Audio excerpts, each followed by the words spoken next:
जय श्री कृष्ण दोस्तों। मन की चंचलता तो सर्वविदित है। कई बार लोग प्रश्न करते हैं कि मन को कैसे वश में किया जाए, क्या करें कि मन काबू में रहे। तो चलिए दोस्तों, जानते हैं कि मन को अपने काबू में कैसे रखा जा सकता है। सबसे पहला काम जो आपको करना है वो है अपने मन को समझाना, खुद को मन से अलग करना। जब तक आप आत्मा, मन, भावना और इच्छा में भेद नहीं कर लेते, आप अपने मन को काबू में नहीं कर सकते। वास्तव में मन का कोई स्वतंत्र अस्तित्व है ही नहीं। आपकी कुछ आदतों, इच्छाओं और संस्कारों के समुच्चय से मन बनता है, जिसका संचालन भी पूरी तरह आपकी आत्मा या यूं कह लीजिए कि आपके द्वारा ही किया जाता है। अगर हम मन शब्द को तोड़ें तो दो अक्षर आते हैं, माँ और ना। माँ अर्थात मैं और ना अर्थात नहीं। कुल मिलाकर मन मतलब मैं नहीं। यहाँ मैं से हमारा मतलब आत्मा से है, अर्थात जहाँ भी कुछ ऐसा हो रहा है जो आत्मा के अनुकूल नहीं हो, तो जान ले कि वह कार्य मन द्वारा किया जा रहा है। ऐसा नहीं है कि वह आत्मा कार्यरत नहीं है। आत्मा कार्यरत है, लेकिन निर्णय लेना आत्मा के वश में ना होकर आपकी इंद्रियों के वश में है, आदतों और संस्कारों के वश में है। यदि आत्मा का यह अध्ययन और कोई अधिक गहराई से किया जाए तो इसे 4 विभागों में तोड़ा जा सकता है, मन, बुद्धि, चित्त और अहंकार। लेकिन इस वीडियो में हम केवल प्रथम विभाग मन के विषय में चर्चा करेंगे। हम सुबह से शाम तक जो भी कार्य करते हैं वह किन्हीं इच्छाओं, आवश्यकताओं से प्रेरित होती है। ध्यान दीजिए, शब्दों पर गौर कीजिए। इच्छा और आवश्यकता दोनों में बहुत अंतर है।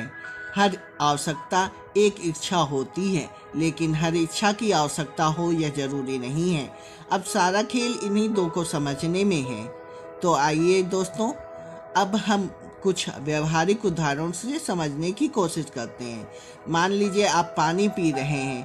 अब मैं आपसे प्रश्न करता हूं कि आप पानी क्यों पी रहे हैं।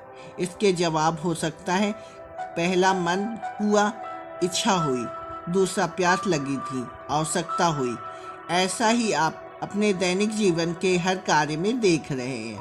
आपको 2 ही चीज़ें देखने को मिलती हैं, एक इच्छा और दूसरी आवश्यकता।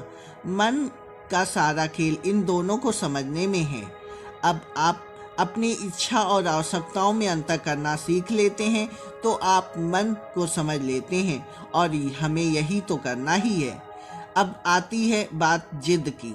कई बार ऐसा होता है कि हमें पता होता है कि यह कार्य हमारी आवश्यकता नहीं है, महज इच्छा है। फिर भी हम उस कार्य को करने के लिए स्वयं मजबूर महसूस करते हैं। जैसे आपको भूख नहीं है, लेकिन आपके सामने कई तरह के मिष्ठान पड़े हैं जिन्हें देखकर आपके मुंह में पानी आ रहा है। बहुत कोशिश करने के बाद भी आप खुद को नहीं रोक पाते और उन्हें खा लेते हैं। एक दूसरा उदाहरण लेते हैं। मान लीजिए किसी अश्लील चलचित्र या कहानी सुनकर आपके मन में कुछ विचारों की वर्षा हो रही है। आप नहीं चाहते हुए भी उन विचारों में डूब जाते हैं, अर्थात आपके मन में आपका काबू नहीं है। केवल संकल्प शक्ति की कमी के कारण ऐसा होता है। मन बड़ा जिद्दी है। मन ऐसा घोड़ा है, यदि जिसे काबू में ना किया जाए तो वह आपके समय, स्वास्थ्य और जीवन के उद्देश्यों को तबाह कर देता है। इसके ठीक विपरीत, यदि उसे आप काबू में रख लेते हैं तो वही आपको महानता और सफलता के चरमोत्सव पर पहुंचा देता है। अब प्रश्न यह उठता है कि इस बेलगाम घोड़े को काबू में कैसे किया जाए, इसकी जिद को कैसे तोड़ा जाए। ऐसी अवस्था में सबसे पहले अपने मन को मनाइए। मन जिस भी कार्य को करने के लिए जिद करता है, आवश्यकता ना होते हुए भी वासना के वशीभूत होकर करता है, उसे उस बात के लिए समझाइए। अतीत के दृश्य दिखाइए, उसे कहिए, देख तूने अतीत में यह घटिया काम किया था, परिणाम ये हुआ। दुख, संताप, पश्चाताप, दर्द, तो इसे दोबारा करने के लिए जिद ना कर। उसे भविष्य का दृश्य दिखाइए और बताइए, देख अगर अभी तूने यह गलती की तो भविष्य में तुझे यह नुकसान झेलना पड़ेगा। तो फिर क्यों क्षणिक स्वाद, आनंद और मनोरंजन के लिए अपने भविष्य को अंधकार में बनाता है। मन के सामने लाभ और हानि के बराबर समीक्षा कीजिए। किसी भी कार्य के करने से होने वाले फायदे और नुकसान के बारे में उसे यथार्थ रूप में अवगत कराइए। यदि विवेक ने आपका साथ दिया और आपके कारण सही रहे तो आपका मन जल्दी ही वास्तविकता को समझ लेगा और आप गलती करने से बच जाएंगे। लेकिन फिर भी यदि मन जिद पर उतर आता है तो आगे यह तरीका अपनाकर देखिए। यह बात तो आप बखूबी जानते होंगे कि लोहा ही लोहे को काटता है, जहर का तोड़ जहर ही होता है। यहाँ भी जिद को जिद ही तोड़ सकती है।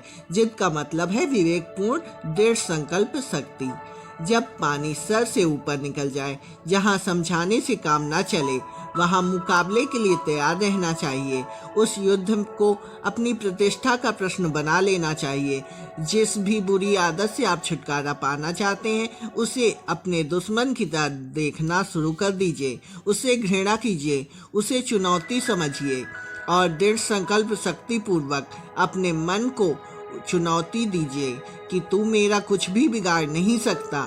मेरे साथ क्या होना है और क्या नहीं, ये मैं तय करूँगा, तू नहीं।